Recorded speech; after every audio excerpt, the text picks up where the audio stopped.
Salut à tous. Les 12 et 15 mars dernier, bien plus de 3 millions de Congolais étaient donc appelés à aller voter dans les urnes dans le cadre de l'élection présidentielle qui met aux prises le président sortant Denis Sassou Nguesso avec son de ses compatriotes. 6, c'était donc le nombre de candidats à cette élection présidentielle. Le candidat sortant l'a d'ailleurs remporté avec beaucoup d'auteurs, plus de 94% selon les chiffres officiels.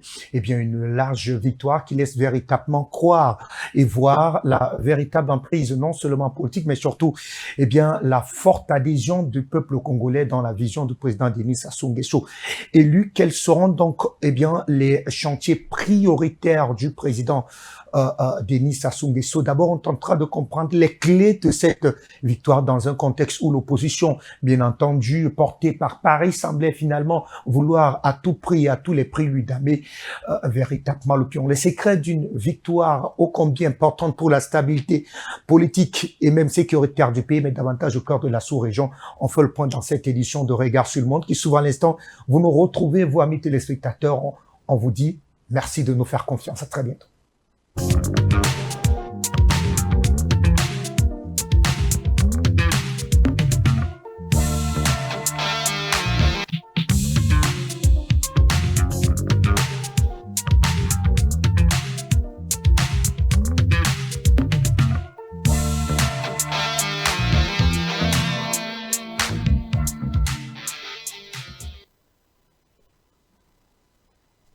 Allez, merci de continuer à nous faire confiance dans le cadre, de décryptage des faits d'actualité majeure de l'actualité qui traverse et travaille notamment le continent africain.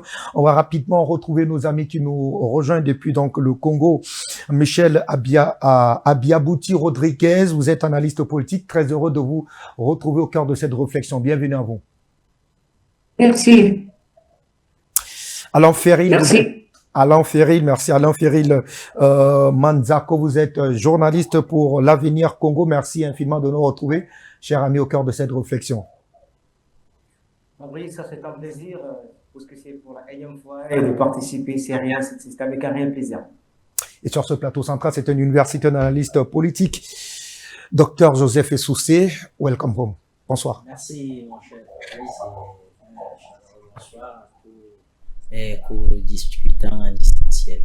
Le décor étant donc planté, cher monsieur, on va aller suivre cet extrait du ministre de l'Intérieur congolais qui annonçait donc les résultats provisoires de cette élection présidentielle qui s'est déroulée, on rappelle, les 12 et 15 mars dernier au Congo.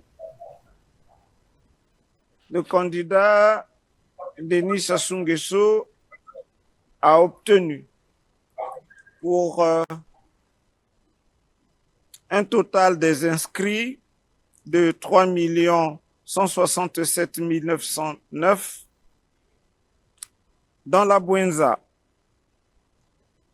Denis Sassou Nguesso a obtenu 125 977 voix, soit 90,59%. À Brazzaville, 683 219, soit 94,28%. Dans le département de Congo-Bangui, 90 889, soit 99%.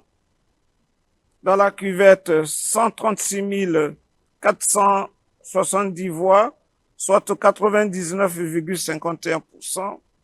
Dans la cuvette, 87 229 voix, soit 99,90%. Djoué Fini, 59 488, soit 98,33%. Quilou, 60 734, soit 89,35%. Alekoumou, 59 463 voix, soit 92,28%. Dans la Likwala, 199 023, soit 99,66%. Dans le Niari, 198 704, soit 97,98%. Dans la Kenny Alima, 97 640, soit 99,33%. Dans les plateaux, 63 907, soit 98,77%. À Pointe-Noire, 457 381 voix, soit 89,15%. Dans le pool, 81 016 voix, soit 96,39%. Dans la Sangha, 105 898, soit 96,84 voix. Voilà les résultats de l'élection avec la réélection du président Denis Sassou Nguesso. Je vous remercie.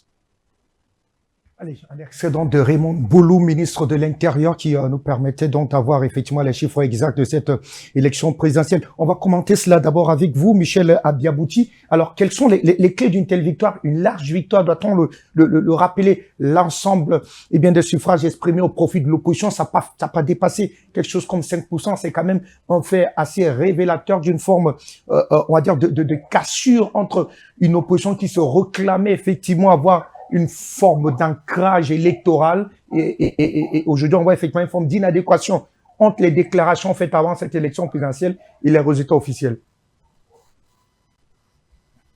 Je voudrais vous dire sincèrement qu'il s'agit d'un plébiscite du président Denis Sassou Nguesso, 94,82% de voix sur toute l'étendue de la République du Congo. Il s'agit donc d'un plébiscite. Parce que ce n'est pas tombé de hasard, c'est pas un hasard. Ça a été minutieusement concocté depuis le Kwilu, jour où il a lancé la campagne, en passant dans tous les départements du Congo, jusqu'à revenir à la clôture de sa campagne à Brazzaville. On a vu avec des foules tout autour du président. Donc, sur les 7 candidats, nous n'avions qu'un seul candidat qui a proposé un programme et les populations congolaises ont dû adouber ce programme jusqu'à porter ce programme à 94,82%. C'est le seul qui a battu campagne dans tous les départements du Congo. C'est le seul qui a été visible dans les médias. Et le reste, je ne peux pas en parler parce que je n'ai pas vu les autres candidats, donc le candidat Denis Sassou Nguesso qui, avec sa majorité, avait des ancrages dans tous les lycées du pays. Donc lui n'a fait que les chefs-lieux des départements, mais dans les 86 districts, il avait des représentants. Et les représentants avaient leur ancrage dans les villages. Voilà comment a été la victoire, où j'appelle par plébiscite, du président Denis Sassou Nguesso. Voilà. Alors, Ferry, je vous retrouve pour tenter de comprendre effectivement cette victoire. On a écouté avec beaucoup d'intérêt tout à l'heure le précédent intervenant, Monsieur Michel Abiabouti, qui nous faisait effectivement croire que cette victoire serait peut-être le résultat d'abord de l'ancrage électoral du président Sassou Nguesso, qui s'est adossé effectivement sur la majorité présidentielle qui l'a clairement aidé à pouvoir cadrer le territoire national à l'effet de récolter un tel score. Est-ce que c'est de votre point de vue, c'est là où s'est joué effectivement la clé de cette victoire, ou alors il y a d'autres éléments explorés par ce dernier qui permettent aujourd'hui de pouvoir briguer un 3e mandat dans le cadre de la nouvelle constitution? Alors, Fabrice, merci pour la parole. J'espère que vous vous rappelez très bien de notre précédente émission. J'avais dit qu'il n'y a pas un opposant de poids. Moi, en tant que journaliste, je fais des analyses. Il n'y avait pas un opposant de poids. Le président Denis Sassou Nguesso, ce n'est pas seulement, je ne parle pas qu'en termes d'une certaine stratégie, sinon de tout ce qu'il a eu à vivre jusqu'ici. Mais c'est le seul, comme a dit mon prédécesseur, M. Abiabouti, c'est le seul qui était réellement sur le terrain, avec l'appui de son parti qu'il avait investi, et le Parti congolais du travail, le PCT, et les partis de la majorité présidentielle. Je pense que cette victoire, oui, il le doit non seulement de son projet de société que les Congolais ont adhéré, et ça, il faut qu'on le dise, que les Congolais ont adhéré, puisque ça pouvait même se traduire par la paix, par la tranquillité avec lesquelles les élections présidentielles se sont déroulées sur l'ensemble du territoire national. Oui, cette victoire, je reviens sur votre question, cette victoire, oui, elle est bel et bien aussi l'apport de ces partis la majorité présidentielle. Et surtout, le fait que, vous savez, les affiches, sinon les figurines, ne peuvent pas convaincre les Congolais. Il fallait que chaque candidat puisse sillonner le territoire national pour aller toucher les électeurs avec des discours persuasifs. C'est ce que d'autres candidats n'ont pas eu à faire. Denis Sassou Nguesso étant le seul candidat qui a eu à faire cela, je pense que son projet de société, certainement, a touché pas mal de Congolais qui ont eu cette envie de lui refaire confiance pour le quinquennat, pour les 5 prochaines années. Vous êtes analyste politique, comment on accueille un tel résultat? C'est quasiment un score, on va dire, soviétique, à la soviétique. Est-ce qu'il est davantage admis? Oui, il y a cet ancrage électoral territorial de la part d'ailleurs du Parti travailleur congolais, avec notamment le maillage de ses alliés, dans le cadre notamment de cette majorité présidentielle. Mais est-ce qu'on ne profite pas davantage, bien, des moyens de l'État pour asseoir une telle vision? Je voulais dire que nous félicitons déjà le président Sassou Nguesso qui va ici briguer, je crois que c'est son 5e ou 6e mandat dans le cadre de la nouvelle constitution. Mais il faut noter que le cas du Congo est pratiquement les mêmes cas qu'on retrouve en Afrique noire subsaharienne francophone. Et monsieur Sassou Nguesso est allé étant, c'est-à-dire, je veux dire grossièrement favori dans cette élection. Il y a non seulement le maillage, n'est-ce pas, territorial du PCT, le parti des Congolais des travailleurs, qui est son parti. Il faut noter que le parti est parti sur le plan constitutionnel, juridique et institutionnel avantageux, parce qu'il faut dire que toutes les institutions sont en sa faveur et l'élite congolaise était en sa faveur. Les moyens de l'État ont été déployés, comme c'est le cas de coutume en Afrique.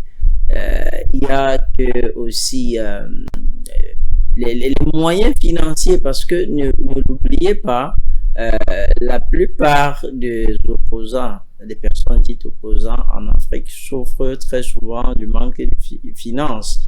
Parce que financer une campagne présidentielle, ce n'est pas ouvrir, je sais pas, une boutique dans un marché. Financer une campagne présidentielle nécessite des gros moyens, et vous verrez que il est le seul, encore que nos frères congolais l'ont relevé, il est le seul pratiquement qu'on a vu sur toute la ligne, n'est-ce pas, pendant la campagne, avec des grands meetings à Brazzaville, à Pointe-Noire. C'était grave, et vous savez bien que l'essentiel de la population est concentré dans 2-3 villes. Pour vous relancer, il y a parfois on a observé en tout cas je m'ai fait une forme de sociologie électorale dans plusieurs pays, notamment en Afrique centrale. Parfois on s'est rendu compte que il y avait parfois des bastions qui étaient plus ou moins défavorables au parti au pouvoir. Le cas de Cameroun, on ne va pas y revenir, mais comment expliquer qu'il y ait une forme d'ancrage tous azimuts du côté du cas du Congo? Non, il y a déjà que pour un parti comme celui-là, avec tout ce temps au pouvoir, et a gagné pratiquement tout le territoire. On parle du maillage territorial maintenant. Le vote prend soin des connotations communautaristes, et ce qui peut, mais dans ce cas, il faut dire, il y avait qui en face? Les 6 autres candidats. il n'y avait pratiquement pas de candidat en face du président. Et dans ce cas, souvent, le chef d'État devient la préférence et non pratiquement le choix du peuple. Ça, c'est politiquement. Nos chefs d'État sont des préférences parce que le peuple s'est dit, tiens, en face de lui, on ne voit pas quelqu'un vraiment qui peut assurer véritablement notre développement ou alors à qui on peut confier notre devenir. Alors, à défaut de ne voir personne, n'est-ce pas, en face, le peuple s'est dit autant mieux que celui que nous connaissons depuis et qui est là, qui tant bien que mal nous permet d'avancer, autant mieux qu'il reprenne les choses quand nous verrons en face quelqu'un de sérieux qui peut porter nos aspirations. Alors là, nous allons lui donner notre bénédiction. Donc, très souvent, c'est voilà un peu la réflexion du peuple. Vous voyez que les 6 autres candidats étaient pratiquement les non-names en politique et le président Sassou a marché. Maintenant, il y a le discours.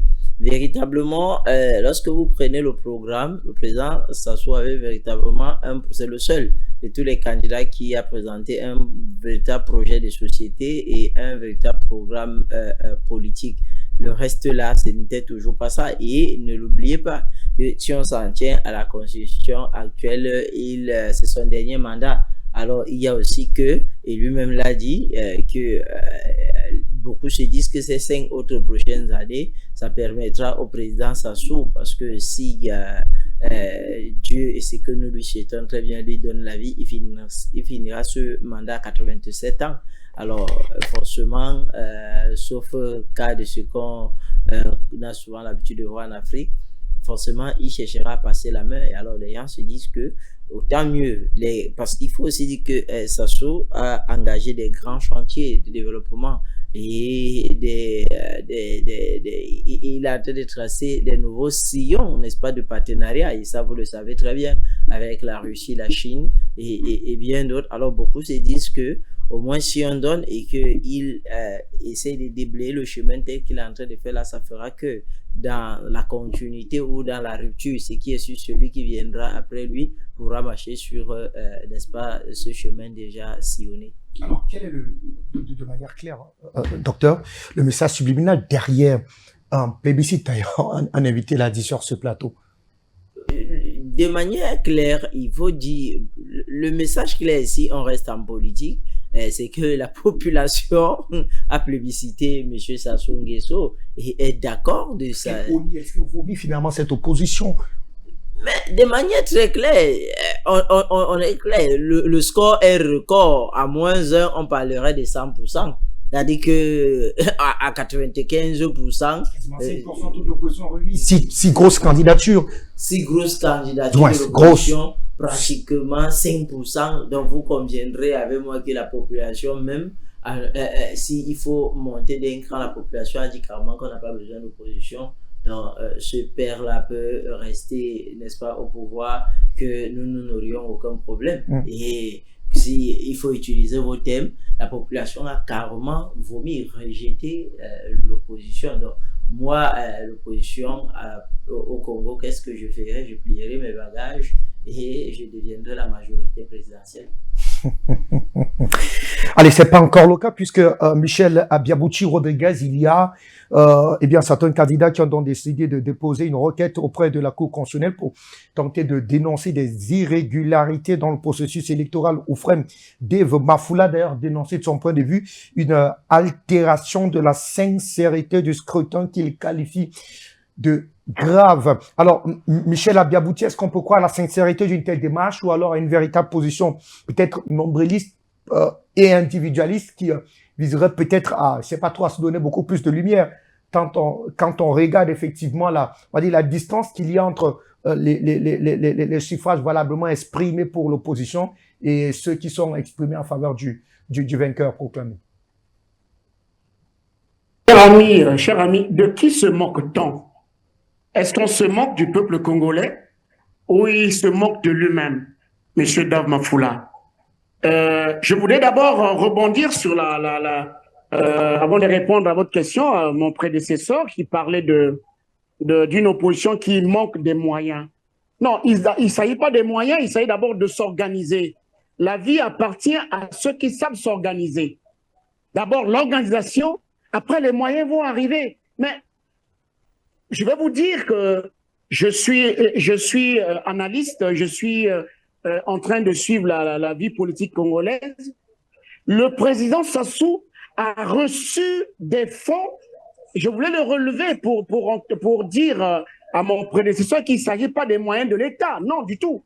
Le président Sassou a reçu des fonds de ses militants qui ont cotisé depuis les petits villages jusqu'à lui faire une cagnotte qui lui a permis de battre campagne depuis le Kwilu jusqu'à la Likwala. Et ça se chiffre en termes de milliards. C'est des fonds récoltés par chaque fédération. Chaque fédération a fait la cagnotte, a fait appel à fonds.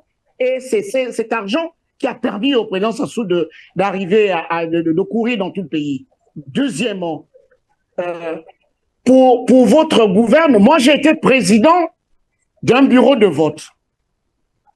J'étais président d'un bureau de vote. Mais dans ce bureau de vote, il n'y avait pas le représentant de Dav Mafoula. Est-ce que vous voyez, il est candidat à une élection, d'accord? Mais il est incapable d'envoyer déjà à Brazzaville. À Brazzaville, il est incapable d'avoir un représentant dans un bureau de vote. Mais combien de fois à Bétou, combien de fois à Madingoukaï, combien de fois à Mbomo, aussi loin dans les départements éloignés. Si déjà à Brazzaville, il ne s'est pas organisé, mais diantre, est-ce que vraiment il peut avoir un représentant à Oloba, je sais pas, à Souanké, à Garabizam? C'est pas possible. Alors, d'où vient-il que ce monsieur, que je respecte, c'est son droit de le faire, mais comment il peut dire que l'élection est entachée d'irrégularité dès lors que lui-même, il ne s'est même pas bien organisé? Déjà à Brazzaville, j'étais présent du bureau de vote à Brazzaville. Et je suis resté sur les 7 candidats. Je n'avais que 2 membres de l'opposition dans mon bureau de vote, sur les 7 candidats. Alors, lui, Dav Mafoula, il n'avait même pas de représentant dans mon bureau de vote. Alors, comment peut-il aujourd'hui arguer que, bon, il y a eu la fraude, bon, est-ce qu'on se moque du peuple congolais ou bien on se moque de soi-même? Voilà la réponse à la question dont je veux. Et puis bon, je suis sûr que c'est son point de vue, hein, c'est son point de vue. Il joue un peu avec la vie des uns des autres, mais on ne peut pas faire comme ça. C'est un jeune. Moi, je lui dois beaucoup de respect, mais on devrait, à la limite, il devrait faire comme les autres, prendre date avec l'histoire, reculer pour mieux sauter demain. Voilà ma position vis-à-vis de cela. Alors, mais Michel, on tente de comprendre davantage alors, ce qui paraît pour certains analystes comme une forme de vote sanction de la part de l'opposition. Est-ce qu'on peut percevoir effectivement ce score de la sorte? Mais, je vous l'ai dit que nous avons un homme qui est au cœur de l'histoire congolaise, c'est le président Denis Sassou Nguesso. Nous avons, à travers ces actions, imposé comme un repère dans un environnement souvent marqué par l'instabilité régionale. Il a présenté un projet de programme qui a été adoubé par le peuple congolais. Est-ce que c'est pas finalement un vote au faciès? Est-ce que c'est pas un vote au faciès? Tout à l'heure, quelqu'un l'a dit. On s'est clairement, à la limite, familiarisé avec le président Sassou Nguesso et qui profite davantage du fait d'une inorganisation de l'opposition et on se dit, bah, faut peut-être faire avec celui qu'on semble le mieux connaître. Mais s'il vous plaît, si déjà à Brazzaville, je viens de vous le dire, si déjà à Brazzaville, un opposant n'a pas fait les 15, comment on appelle ça, les 9 arrondissements de Brazzaville. Les connaît pas. Déjà même les 9 arrondissements de Brazzaville, l'opposant n'est même pas allé dans les recoins de la ville de Brazzaville. Bon. Alors, moi, mon grand-parent qui est éloigné là-bas, parce que je suis un villageois, je suis dans la Sangha, mais qui n'a connu que Sassou. Sassou a été là-bas.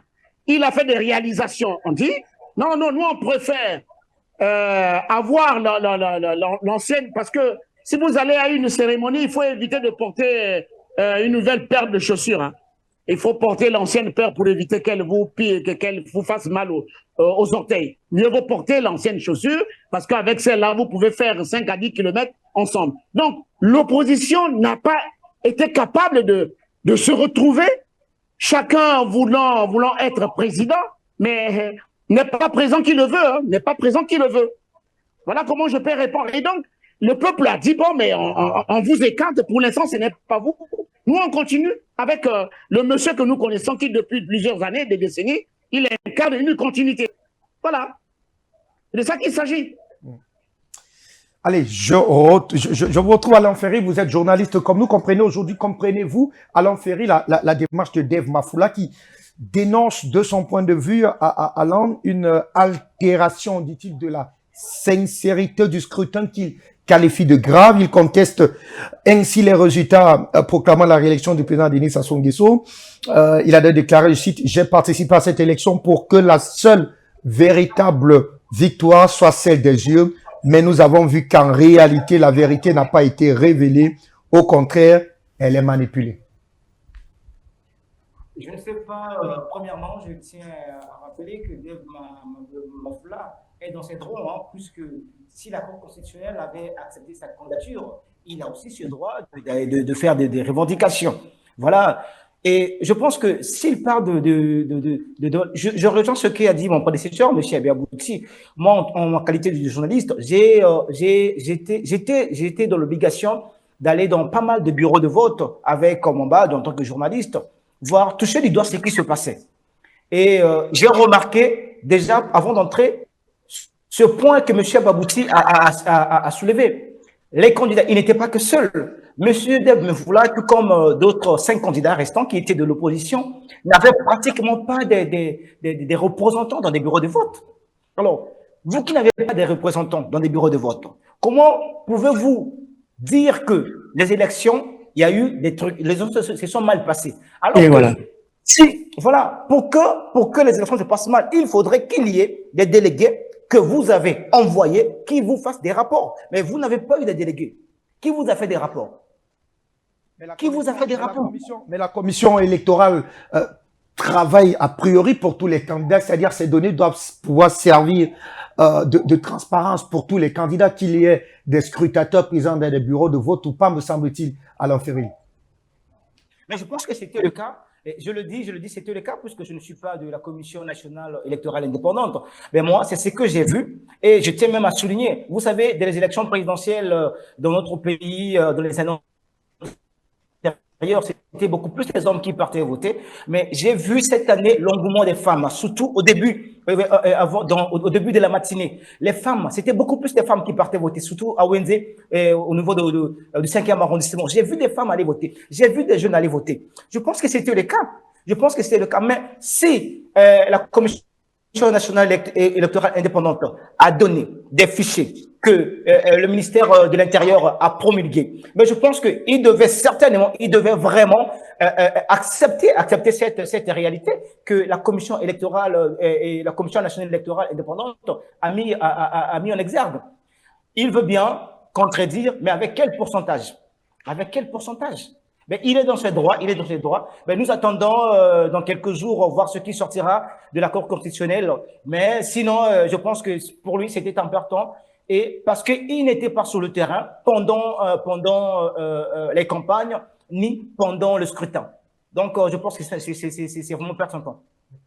Docteur Essoussé, on est là au cœur du processus électoral, c'est-à-dire après la proclamation, il est clair qu'on reçoit, bien entendu, des recours. Est-ce que c'est finalement, on va dire, fatalement dans l'objectif d'exister? Parce que quoi qu'il en soit, il y a un véritable fossé entre l'ensemble des suffrages exprimés au profit de l'opposition que celui du vainqueur de l'élection. Non, les recours même sont l'expression de ce que la démocratie existe. Donc, les recours font même généralement du bien au parti au pouvoir. Parce que ils vont justifier, n'est-ce pas, la vivacité démocratique, la vitalité, effectivement, si pour le thème démocratique par ces recours-là, il faudrait bien que le recours soit accepté, qu'il soit même étudié, qu'il soit vidé en défaveur de celui qui fait recours. et on va justifier. Voilà. Maintenant, à côté de ça, il faut aussi noter que parfois les recours deviennent fantaisistes parce que je vous ai dit, par élégance politique, quand on a ce genre de score, on abandonne son tablier d'opposant et on migre vers la majorité présidentielle, mais bien plus. Mon frère disait tout à l'heure que il y avait déjà un problème de maillage territorial, non seulement ça, une désorganisation de l'opposition et tout ce qui va avec. Maintenant, il faut savoir qu'est-ce que on met dans des organisations de l'opposition. Est-ce que on voudrait parler de l'unicité de l'opposition, Je crois que c'est peut-être vers cela que parler l'on un même langage. Peut-être que oui, mais ce n'est pas toujours une obligation. On a un parti politique, on n'est toujours pas libre on n'est pas toujours obligé de marcher ensemble. Bon, on dit que on a organisé des quêtes, s'il faut dire ça ainsi, où les gens ont contribué. On sait tous que chez nous en Afrique, on connaît comment ça se passe. Les partis au pouvoir utilisent les moyens de l'État qui les permettent, puisque c'est les partis qui sont généralement tous les jours en campagne. Il faut déjà partir de là. Ils n'attendent pas le moment que la campagne est ouverte officiellement et juridiquement. Ils sont tous les jours en campagne. Et moi, je ne suis pas de ceux qui peuvent faire ce reproche parce que dans la mesure où, je le dis toujours, un parti politique, c'est prendre le pouvoir et y demeurer aussi longtemps qu'ils peuvent y demeurer, n'est-ce pas, et aussi tout en respectant les lois, n'est-ce pas, qui régissent la démocratie et l'élection. Maintenant, il faut simplement noter que lorsque le parti au pouvoir, il ne vous fera pas de bien, vous l'opposition, d'où votre intérêt, n'est-ce pas, opposition, à mieux aiguiser vos couteaux pour affronter les échéances, parce que on a souvent comme une opposition dormante pendant un quinquennat, pour eux, par exemple, qui ont des quinquennats, pendant un et qui se réveillent à l'approche d'un scrutin présidentiel. Et qui se réveillent toujours à l'approche. Il y a même ceux qui se découvrent les grands talents d'opposition, comme si c'était une vertu d'être opposant à l'approche, à la veille d'une élection. C'est pour produire quoi, n'est-ce pas? Et c'est où dont je dis souvent que ne faisons pas dans la langue de bois. Nous connaissons que l'opposition souffre énormément des moyens parce que même les moyens qui sont mis, n'est-ce pas, des moyens officiels qui sont mis à la disposition généralement des différents candidats retenus pour la campagne ne sont pas les moyens qui sont aussi suffisants. Maintenant, les partis politiques d'opposition n'arrivent pas à vivre, ils survivent en réalité parce que j'ai dit un parti politique pour nos États ne se finance pas en une année avec des centaines de millions, c'est des milliards. Et il faut noter donc que c'est un avantage. Moi, je ne dis pas, je ne prends pas ça dans le mauvais sens, je parle des avantages que ce parti a eu, que les partis, n'est-ce pas, généralement majoritaires qui sont au pouvoir ont chez nous en Afrique. C'est tous ces avantages. Et c'est ça le jeu politique. C'est-à-dire que ils utilisent les moyens à leur possession pour rester au pouvoir. Et bien même si il arrivait que la constitution reste intacte et que le président Sassou, n'est-ce pas, ne se reconduise plus, le PCT cherchera à mettre, ils seront dans la continuité. Avec cette majorité présidentielle qui peut permettre effectivement vont mettre leur poulain voilà. Au pouvoir. Et c'est ça le jeu politique. Mais moi, je pense que quand on a des séances comme si c'est une interpellation en réalité à tous ceux qui portent le manteau dits opposants, n'est-ce pas, dans nos États et notamment au Congo, puisque nous parlons du Congo, afin, n'est-ce pas, de mettre sur pied des stratégies qui peuvent leur permettre d'être non seulement un fort, mais non seulement fort, mais avoir les moyens pour pouvoir se déployer et véritablement challenger, parce que ça, c'est une grande honte. C'est une grande honte pour un État, un vieil État comme le Congo, et où, sur le plan démocratique, on est à plusieurs mandats, n'est-ce pas? Donc, c'est une honte qu'une opposition ne parvienne même pas à faire 6%. Il dit même pas 6%. Ça, il faut dire, pour ma part, je dis, l'élégance voudrait que ces gars déposent le tablier, qu'ils laissent même une autre génération d'opposants. Parce que si toi, tu viens et que tu as un score pour un papy comme le président Sassou, ça veut dire que vraiment le papy à réviser toutes Il a ces plus d'un notes. tour dans son rien, en tout Ah cas. oui, il a révisé toutes ces notes politiques et il vous a fessé au point où vous avez tellement pleuré, les larmes sont terminées dans votre corps.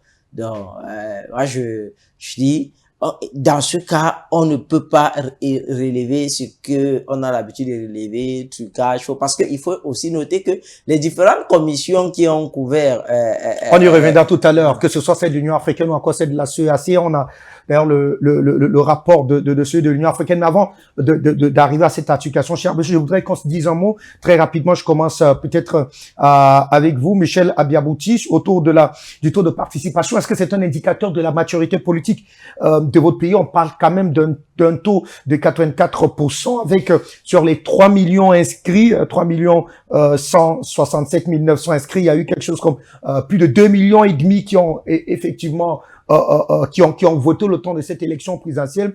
Le taux d'abstention, lui, n'est pas assez grand, et c'est-à-dire finalement que c'est un jeu politique qui semble davantage intéresser les Congolais de tous bords. Votre question? Votre question, s'il vous plaît? Alors, je parlais de nous intéresser au taux de participation sur les 3 167 000 inscrits. Eh bien, plus de 2 millions et demi de Congolais ont effectivement exprimé leur devoir en tant que citoyens congolais. C'est-à-dire finalement qu'il y a une forme, on a réussi à capitaliser autour effectivement de la adhésion politique du peuple congolais, qu'il soit de tout bord politique, de toute confession religieuse, et mais davantage de tout sexe. Il s'agit d'un score qui écrase toute contestation. Michel, vous avez en face... Michel, le taux de participation, allô, le taux de participation, c'est oui, sur lequel je voudrais que l'on puisse tenter de commenter pour exprimer et tenter de comprendre, eh bien, on va dire quoi, cette forte adhésion du peuple congolais au jeu politique dans son pays. Oui, mais le peuple congolais veut se prendre en charge maintenant. Le peuple congolais a compris qu'il veut maintenant faire la politique au lieu que la politique puisse le faire. Vous voyez? Donc, il s'est levé. On a vu un grand temps. Il y a un engouement important. J'étais à Brazzaville, mais jusqu'à 17 h avant que je ne ferme le bureau de vote, on était submergé dans le bureau de vote. Mais chose rare, il y a 5-10 ans. Mais cette année, elle a été une année pleine d'engouement. Chacun voulait vraiment aller dans le bureau de vote. J'ai même vu des vieilles personnes, des personnes handicapées qui sont venues voter. Je ne sais pas pour qui ils ont voté, mais ils sont venus pour faire remplir leur droit civique. Donc, le peuple a voulu se prendre en charge. Le peuple a dit sûrement que bon, nous, on préfère la continuité que d'aller vers un saut dans l'inconnu. Donc, voilà les fortes participations, c'est dû à cela. Donc, en face d'eux, il y a un monsieur qui a présenté un projet important pour son avenir.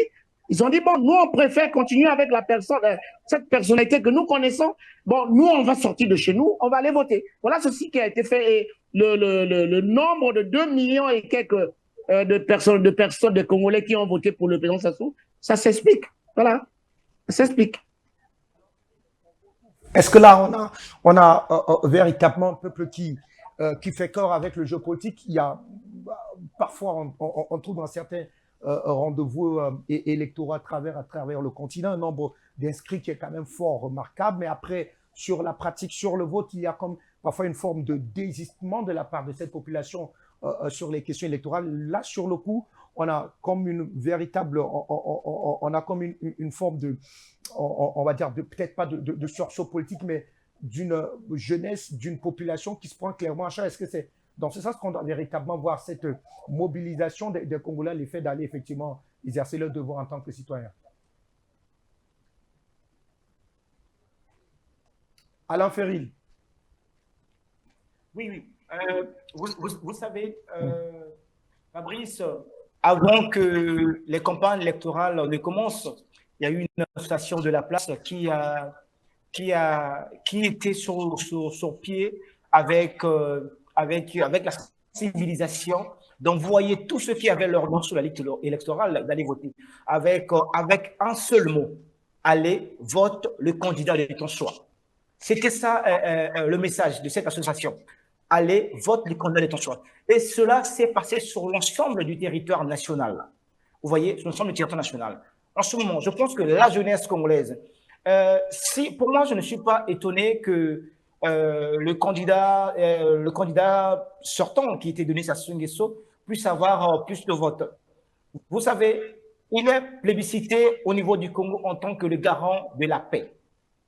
Vous voyez? Et surtout ces derniers mois, il s'était levé avec le banditisme, avec la lutte contre le banditisme. Certainement, et c'était quand même un point fort pour lui, qui a poussé les Congolais, surtout la jeunesse congolaise. Non, ben nous voulons bien accorder notre voix à cet homme-là qui a su repousser le banditisme pour que dans les années à venir, que nous puissions vaquer librement à nos occupations et tout ça. Je pense que c'est l'une des raisons, oui, je dis pas que c'est vraiment le cas, mais c'est l'une des raisons qui a poussé la population congolaise à voter massivement pour Denis Sassou Nguesso. Vous voyez? Donc, je pense bien cela, et surtout la jeunesse. Fabrice, que personne ne vous trompe, moi, j'étais sur le terrain. J'ai vu combien, ici à Brazzaville, bien que je n'ai pas fait l'intérieur du pays, mais ici à Brazzaville, j'ai vu combien les jeunes. Je vous ai dit, au début de la matinée, 8h, 9h par là, j'ai vu des mamans. J'étais à Wende, et à la mairie de Wende, j'ai vu des mamans aller voter. Et surtout, au début d'après-midi, c'est là où il y a eu plus d'engouement. Il y a eu des jeunes. Les jeunes ont répondu massivement à cela. Vous voyez, massivement à cela. Mais donc, aujourd'hui, si les gens pensent que les élections ont été truquées, je ne suis pas de la Commission nationale électorale indépendante, mais d'après ce que j'ai vu, je dirais que non, je dirais qu'il n'y a rien eu de tout cela. Et certainement, ce sont les campagnes que le candidat Sassou Nguesso a eu à battre sur l'ensemble du territoire national et l'opération Zéro Kuluna qui a su redonner de l'espoir, sinon de la liberté de se promener à n'importe quel moment à la population congolaise et particulièrement la population brazzavilloise qui ont permis d'accorder leur voix au président Denis Sassou Nguesso. Docteur, sur le cas de là. Oui, c'est cette mobilisation électorale. La mobilisation était... Est-ce que c'est davantage du rôle de la société civile qui parfois, on l'a su tout à l'heure, Alain Ferril, conscientise, éduque et rappelle effectivement le rôle primordial, prépondérant qu'a la population dans un contexte électoral comme celui-là?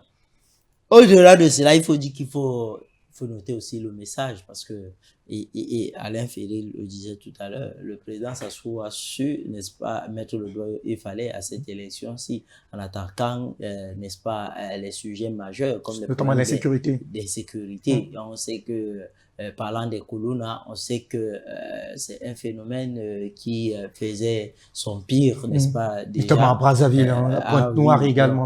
Attaquer ces problèmes, n'est-ce pas, de manière frontale, avec autant d'énergie. Effectivement.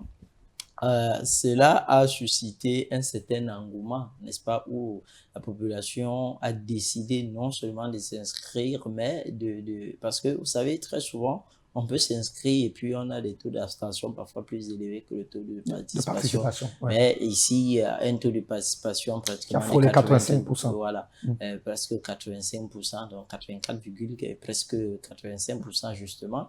Ça veut dire que la population a répondu massivement à l'appel et en d'autres termes, ça veut dire que la population, n'est-ce pas, reconnaît, n'est-ce pas, le cri de leur maître et a épousé naturellement le programme à leur présenter sa vision politique, sa vision, n'est-ce pas, du Congo et du devenir du Congo. C'est ça qui est le plus important parce que ne l'oubliez jamais, lorsqu'on parle du président Sassou, on parle d'un monsieur depuis un temps qui est en train de dire non à l'ancien maître, à la France, courageusement, avec des positions connues déjà et en allant négocier des nouveaux partenariats. Et vous savez que c'est le problème crucial aujourd'hui en Afrique, notamment en Afrique centrale et en Afrique de l'Ouest. C'est le problème de souveraineté de nos États qui devraient se gérer, n'est-ce pas, par nous-mêmes et dont nous devons négocier les partenaires que nous jugeons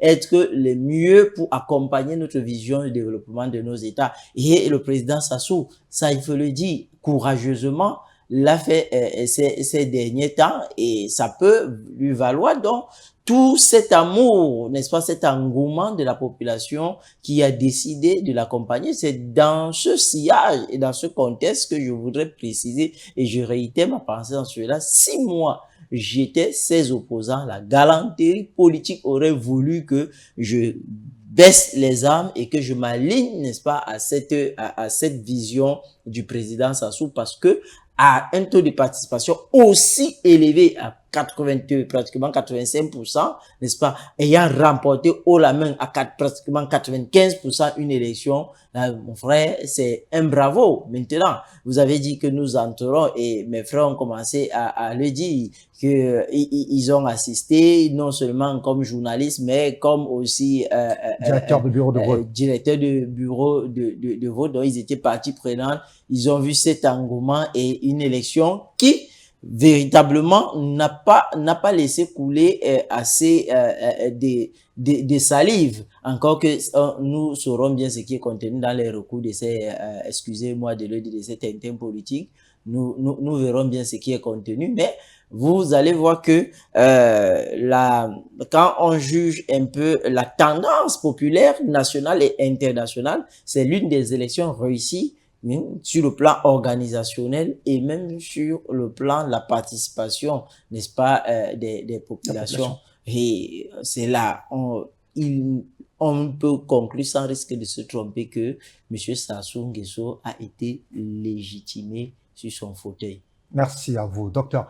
Je suggère qu'on suive un extrait, cette fois-là, de M. Nana Akufo-Addo, l'ancien président du Ghana, chef de la mission d'observation de l'Union africaine au Congo, qui s'est donc exprimé sur le déroulement, eh bien, de du scrutin des élections du 12 et du 15 mars dernier.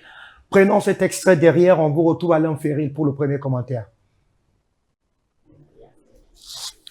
Je suis l'ancien président de la République du Ghana, Nana Akufo-Addo, et j'ai l'honneur de présider la mission des observateurs de l'Union africaine, dont l'expérience construite au fil des élections tenues sur le continent a grandement servi le présent scrutin.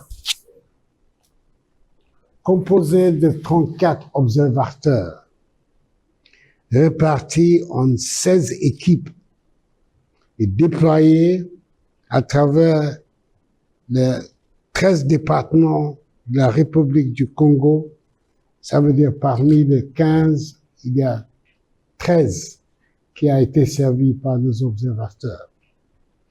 La mission se réjouit de l'atmosphère paisible et sécurisée qui a prévu tout au long du scrutin, qui a été conduit dans un environnement d'ordre, de la paix et de la transparence.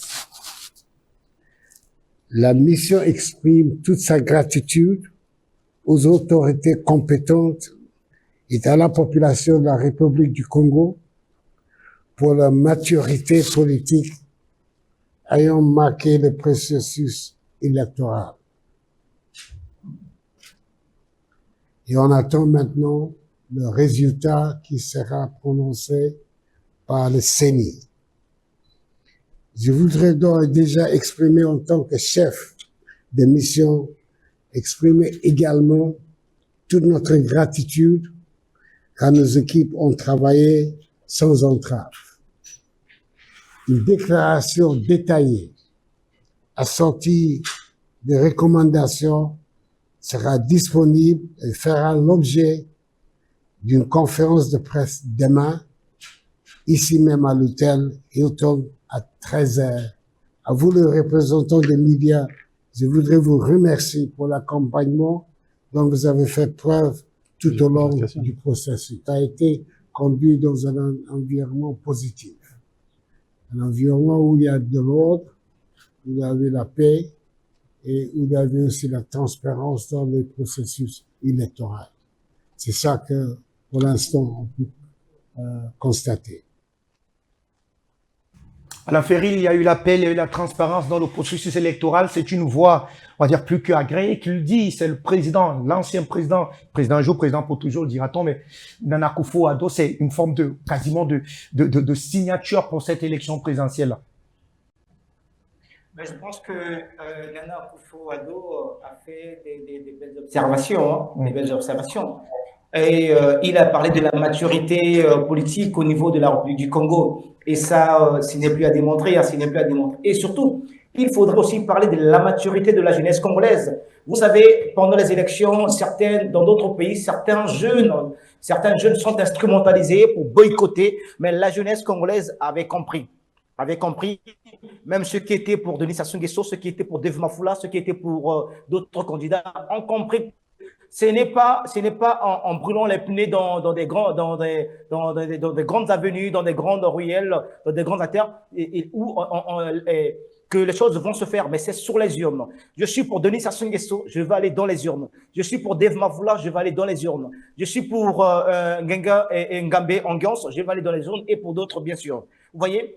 Et ça, c'est une très belle observation. Tout s'est passé dans la paix. Dans la transparence, moi, comme je disais tantôt que moi je suis la transparence, oui, j'ai vu à l'extérieur, il y avait de la transparence, mais ce qui s'est passé carrément dans des bureaux de vote, je pense que monsieur Abiabouti, qui était l'un des directeurs des bureaux de vote, pourra peut-être répondre à cette question. Mais sinon, s'il faut parler de la paix, de la tranquillité, et tout s'est bien passé dans le calme. Et c'est pas tous les jeunes qui ont voté Denis Sassou Nguesso, il y a certains jeunes qui ont voté Dave Mafula et bien d'autres. Mais la plupart des jeunes ont voté Denis Sassou Nguesso. Et c'est une très belle observation. Il y a eu de la maturité politique au niveau du Congo. On a dit, arrêtons de nous battre.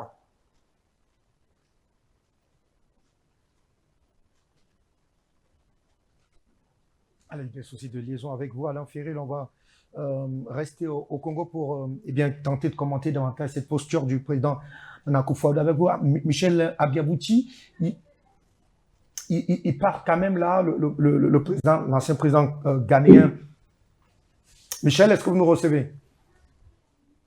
Je vous reçois, oui. Je vous reçois 5 sur 5, oui. Alors, comment appréciez-vous la posture du président, de l'ancien président ghanéen? Comment analysez-vous ces observations effectivement autour de ce processus électoral? J'ai eu la chance de le rencontrer personnellement parce que j'étais le président du bureau de vote numéro 1 au siège de l'arrondissement 5 Wenzé.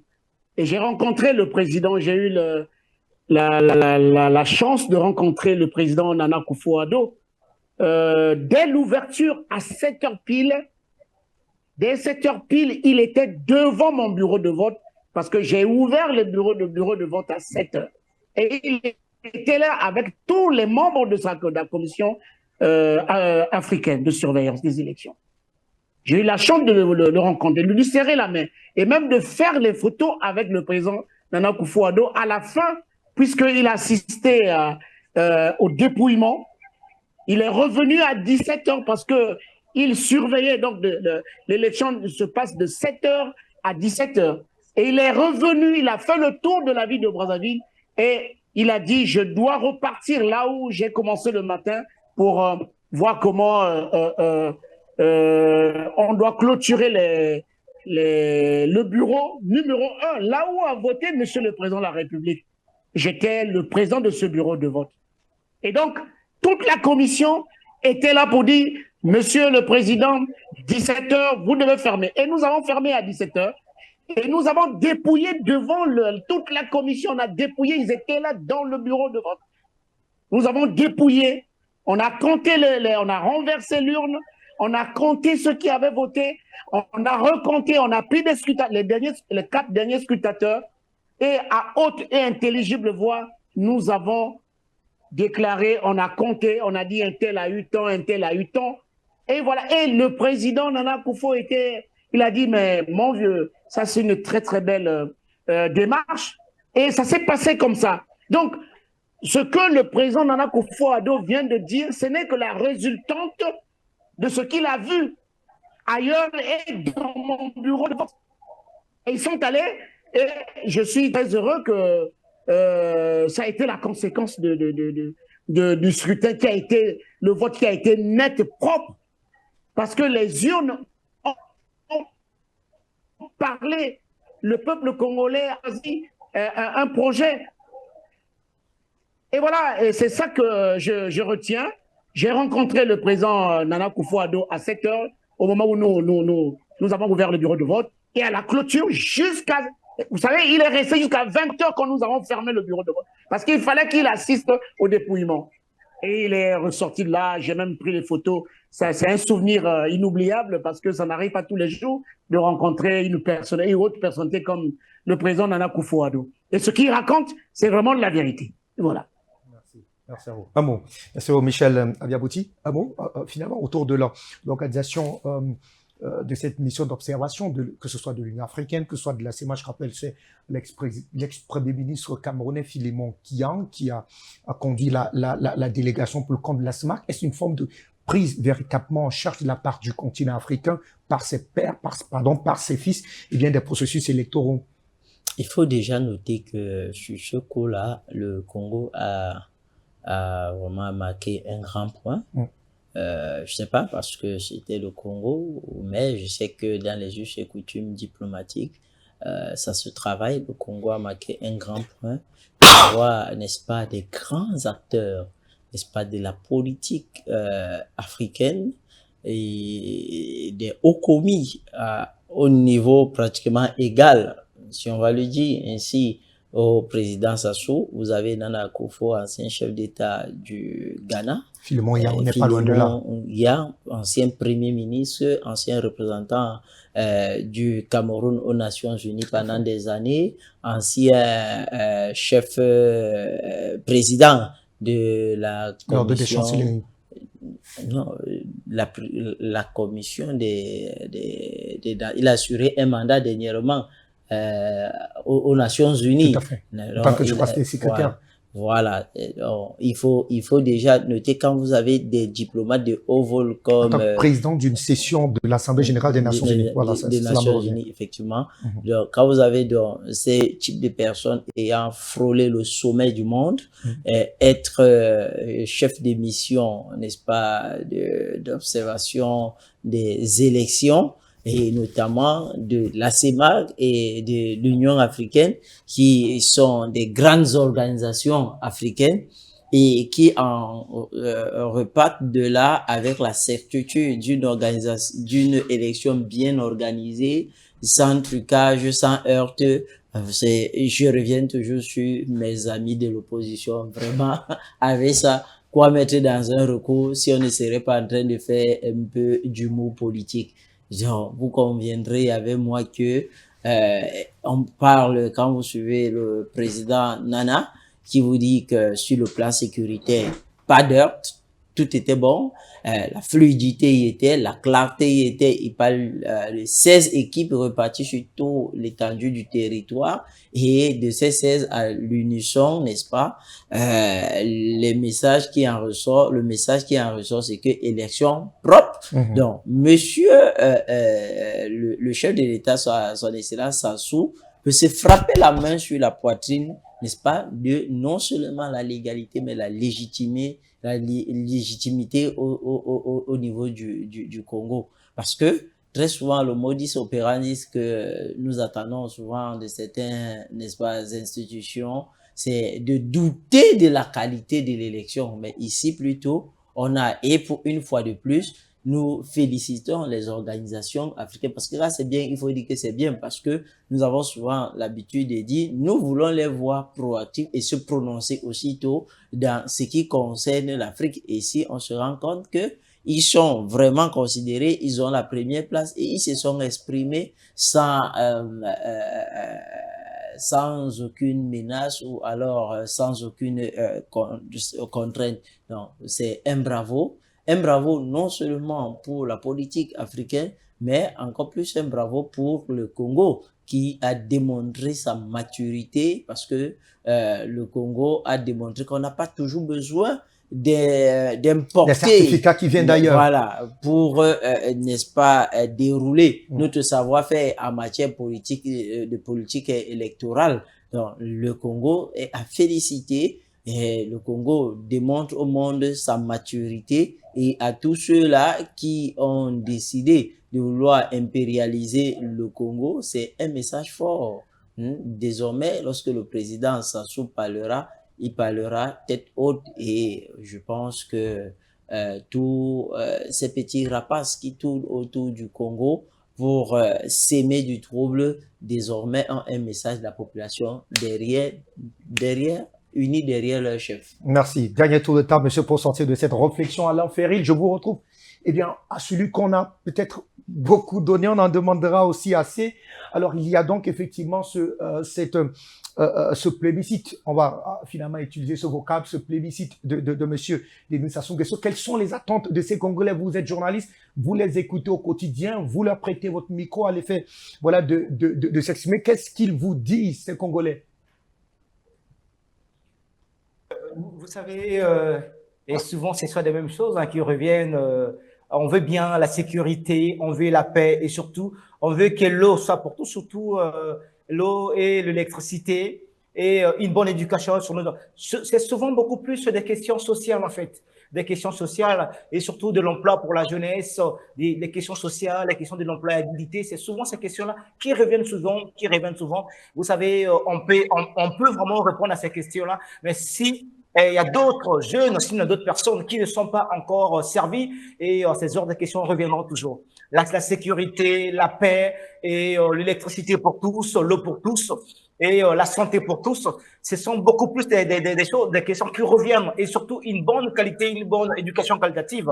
Vous savez, aujourd'hui, le Congo a renouvelé pratiquement les bâtiments scolaires et surtout, ils veulent à ce que ces bâtiments puissent être accompagnés avec un bon enseignement, et ce qui est déjà le cas. Mais vous savez, et tout ne doit pas peut-être s'arrêter là, plus aller encore de l'avant. C'est souvent ces genres de questions qui reviennent souvent quand nous interviewons ces Brazzavillois et ces Congolais au quotidien, puisqu'on ne le fait pas qu'ici à Brazzaville. Hein. Il nous arrive parfois de se déplacer à l'intérieur du pays. On le fait partout. Donc, c'est souvent ces genres de questions qui reviennent. Des questions sociales et des besoins sociaux et des besoins beaucoup plus de l'employabilité. C'est beaucoup plus ça.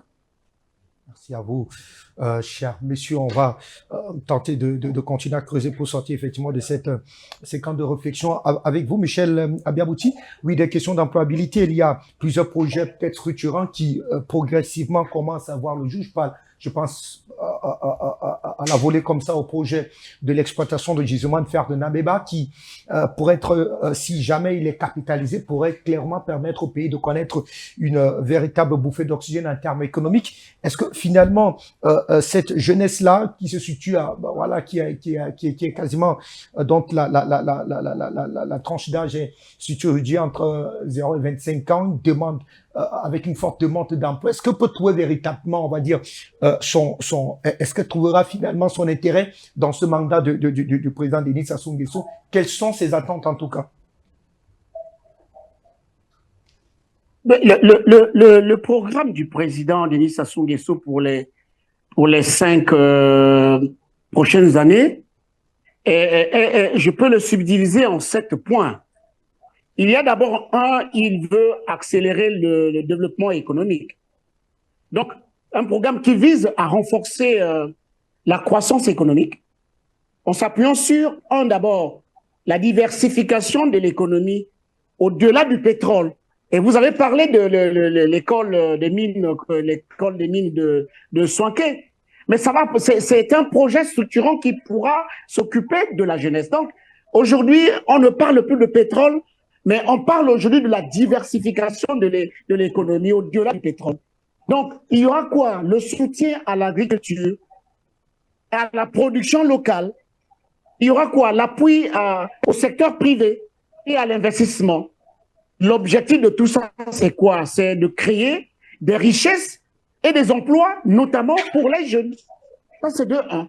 De 2, le président a parlé des grands travaux et des infrastructures. Il s'agit aujourd'hui, la priorité, c'est quoi? C'est de donner à la poursuite de l'achèvement des grands chantiers qui ont été faits pour le peuple congolais. Troisièmement, le président parle de l'emploi des jeunes et de l'inclusion sociale. Le projet met l'accent sur l'employabilité des jeunes. Le projet met l'accent sur la formation professionnelle. Le projet met l'accent sur l'inclusion des populations vulnérables. Quatrièmement, le président dans son projet, dans son programme qui est devenu, c'est hier projet, aujourd'hui qui devient programme puisqu'il a été adoubé par le peuple. Quatrièmement, il parle de l'agriculture et de la sécurité alimentaire. Cinquièmement, le président parle de la défense et sécurité. Tout à l'heure, Alain Ferril parlait de cette lutte que la DGSP a menée de main de maître contre les Koulouna. Ces jeunes bandits qui écumaient nos villes. On n'avait plus le temps de sortir au-delà de 19h, 20h. Mais aujourd'hui, le peuple congolais a retrouvé sa liberté. Le peuple peut vaquer normalement à ses occupations matin au soir. Plus personne ne pourra vous arracher votre téléphone, plus arracher votre butin que vous avez ramené du marché. C'est la sécurité, la défense et sécurité. La stabilité est présentée ici comme une condition du développement. Sixièmement, il y a la paix. Dans le programme du président, il y a la paix, la stabilité et l'unité nationale. Le projet, il vise quoi? À faire quoi? À consolider donc la paix, l'unité nationale et la continuité des institutions. Donc voilà, en gros, le programme 2026-2031 de Denis Sassou Nguesso qui repose sur trois piliers forts. Il y a donc le développement économique accéléré, il y a donc les infrastructures et modernisation du pays, il y a donc la stabilité politique et la cohésion sociale. Voilà en gros les attentes des populations vis-à-vis du président Sassou dans les 5 années à venir. Voilà, résumé. Docteur Koferman. Moi, je pense que les grands défis du président Sassou... Quels seraient peut-être les chantiers prioritaires au lendemain de sa prestation de serment qui n'est pas encore lancée? Le premier chantier prioritaire pour nos États... Maman, je suis au QG, je suis en vidéo. Donc, pour ma part, n'est-ce pas, les questions de chômage, les questions de sécurité et tout ce qui va avec sont des problèmes secondaires. C'est des problèmes secondaires parce qu'il faut dire que c'est des leviers sur lesquels s'appuient souvent nos États, nos impérialistes, n'est-ce pas, pour affaiblir nos États. Donc, le premier chantier prioritaire pour ma part, président Sassou, c'est la souveraineté de l'État. Puisque ce mandat paraît peut-être comme l'ultime pour lui, et donc forcément il faudra il faut laisser un héritage pour le... Il faut léguer un héritage, tracer la voie, n'est-ce pas, à cette jeunesse qui viendra, parce qu'il faut dire que lorsqu'on parle du Congo-Brazzaville, on parle là de la capitale de l'ancien empire français, de l'AEF. Et vous voyez tout ce que ça peut comporter comme signification. Alors, moi, je suis de ceux qui pensent que son Excellence Sassou devrait beaucoup plus s'appesantir sur les questions de souveraineté et pourquoi pas non seulement la souveraineté du Congo, mais la souveraineté de la sous-région, ça peut partir de lui. Par exemple, les questions, il faut sortir du franc CFA, il faut autonomiser, n'est-ce pas, nos forces de défense et de sécurité, tout en leur donnant, n'est-ce pas, tout le nécessaire logistique, formation et autres qui les permet de se défendre face à l'ennemi. Il faut revoir les problèmes de renseignement parce que dès que on a, comment je vais dire ça, on a pu gérer les problèmes de renseignement, je vous rassure qu'on a endigué à 50% les questions de sécurité. Donc, il faut voir ça, il faut contrôler les questions de flux et autres, et maintenant, donc, revenir sur des problèmes beaucoup plus internes, c'est-à-dire revoir la question du chômage, revoir la question de la sécurité, revoir la question même de la démocratie, pas une démocratie occidentalisée, mais une démocratie, n'est-ce pas, à l'africaine, et bien d'autres questions. mais revoir même aussi les questions des dialogues politiques. Ça, il faut le dire, parce que c'est des questions qui manquent souvent dans nos États. Je parle de l'élégance politique. Il faut grandir. On peut être des bords politiques et idéologiques différents, mais qu'on s'asseye sur une même table pour discuter les questions d'avenir de notre pays. C'est les seules questions qui devaient nous mettre d'accord, comme ça se passe dans les États évolués. Donc, il faut voir ces questions de collaboration politique avec ce bord dit de l'opposition et autour d'une table à prendre, à causer et à parler des problèmes de développement du Congo-Brazza. Merci infiniment, vous, docteur Joseph Essoussé, d'être passé par ici le temps de cette réflexion liée donc, bien entendu, à cette élection présidentielle du côté de Congo-Brazzaville. Alain Ferril, on vous dit infiniment merci. Vous êtes journaliste exerçant pour l'avenir Congo Télévision. Merci à vous, Michel Abiabouti Rodriguez. C'était une première avec vous. On a été très heureux de vous avoir sur ce plateau. Sûrement on vous convoquera pour peut-être débattre avec nous le discours de politique générale du désormais président, puisqu'il a été bien entendu voté par le peuple congolais. On dit à vous trois, mes chers messieurs, merci d'avoir été là. Rendez-vous très prochainement pour une autre séquence de réflexion. À très bientôt, bonsoir.